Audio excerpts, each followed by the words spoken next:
Back again for the first time. Joking, not first time. But we are going to be talking about another golf characteristic. It is reverse spine angle. You might also hear it as reverse pivot. Basically, it's where you over-rotate your spine, which we know the lumbar spine, not really supposed to be made to rotate. The core is there to help stabilize it while the hips and the thoracic spine are what rotate. I'm going to let Amber talk a little bit more about what it is, and then I'll come back and I'll tell you a couple exercises that we can do to help work on that. Thank you, Dan.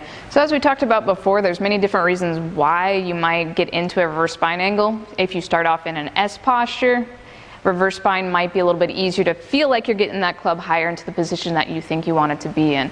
So once again, after we start off in neutral posture, cleaning that up, we're going to look in here and see what it looks like for having that reverse spine angle. So I'm going to let Stan come over here, and I'm going to get over here so I don't get smacked. So go ahead, Dan, give us that little reverse spine right here. And what you're seeing is an excessive forward lean this way, and there's a lot of bend going that way. You look how club's in pretty decent position, but I can tell you he is not feeling good. That back does not feel good right there into that swing. So we want to try and eliminate that as much as possible and get that shoulder come into that opposite leg so you're less in this bend angle, side bend angle. A lot more pressure on that low back when we have to side bend this way and then crunch back that way to reset. All right, guys, so now we're working on the exercises for the reverse spine angle. I'm going to have Amber go ahead and get down into a side plank position because this is actually a great way to help reset hips and work on your core, especially the side, which is where we have a lot of issues for that reverse spine angle. So right now we're going to a low level plank, our side plank, and we will actually talk about some other ones as well here. But she has her knees bent at 90 degrees.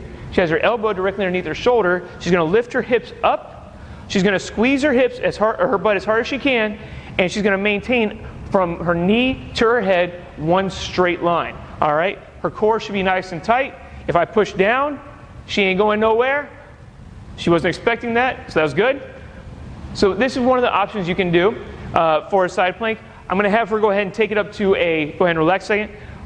This is how you make it harder. You extend the legs all the way out, and then you lift your hips up high, again, maintaining now from the heel to the head that straight posture, and we give it another push. Good. Solid as a rock. I could probably take a nap on that if I needed to. All right, go ahead and relax. That's a side plank.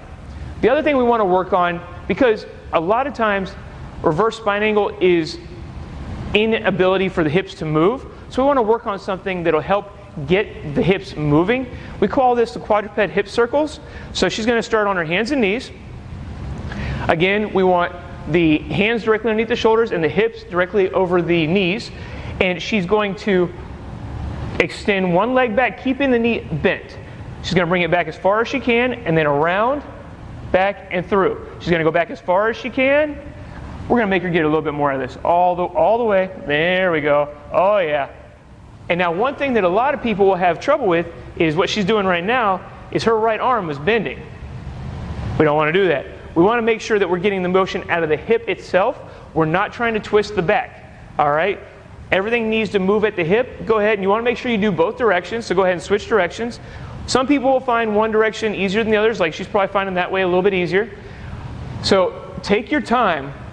Remember, control here is the key when you do this. The more control you build in it now, when you go out to the range or to actually play around a golf, the more control you'll have out there. So work on that hip mobility that you're probably lacking that may be causing some of the issues with that reverse spine angle.